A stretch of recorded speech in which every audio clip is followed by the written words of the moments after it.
बऱ्याच ठिकाणी चर्चा येते गावामध्ये. कसं होतं,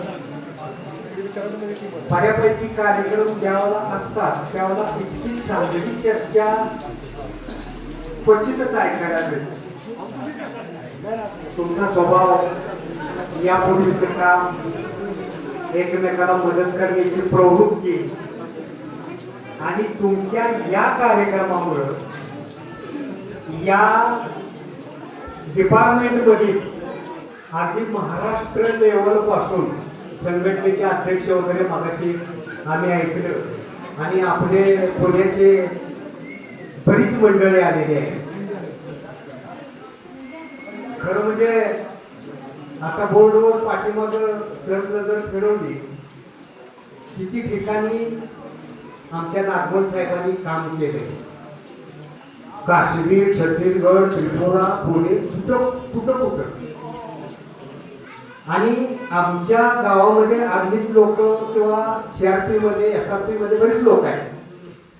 ते लोक चर्चा करतात. आम्ही काही कधी ते पाहिलेलं नाही, पण लोक चर्चा करतात नेहमी. आमचे बरेच CRP मध्ये आबापोटी होते वगैरे.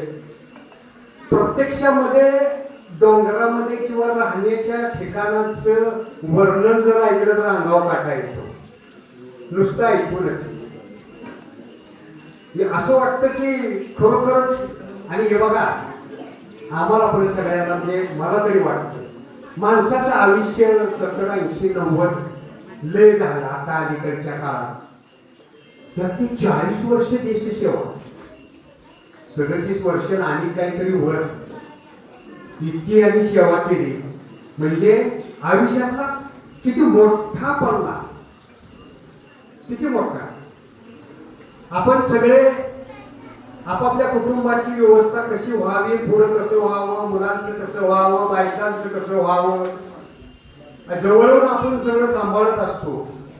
या लोकांना म्हणजे इतकी सेवा केल्यानंतर या सगळ्या गोष्टी बघायला कधी वेळच मिळाला नाही. आणि असं ज्यावेळेला खरोखरच नागवण साहेबांना माझी एक विनंती आहे, आपले कटू अनुभव असतील, काही गोड अनुभव असतील, ज्या वेळेला माझा अगदी स्पष्ट होत आहे, 60 ते 65 वर्षानंतर जे जीवनाचा प्रवास झाला असेल कुठल्याही क्षेत्रातला असो, त्यानंतर मार्गदर्शनाच्याच भूमिकेत आपण असलं पाहिजे.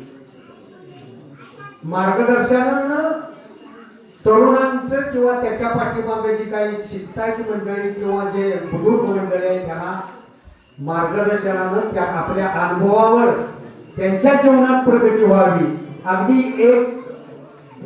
अगदी राळी एवढी जरी प्रगती त्यांच्या ह्याच्यात झाली तर आपण बरंच काय मिळवलं, हीच आपली खरी टेन्शन आहे. काय विविध क्षेत्रात या तुमच्या डिफेन्समध्ये एक आहे, तुम्ही तंदुरुस्त मंडळी रिटायर होऊन येतात, तंदुरुस्त असतात. अनेक कंपन्यातली किंवा विविध शास्त्र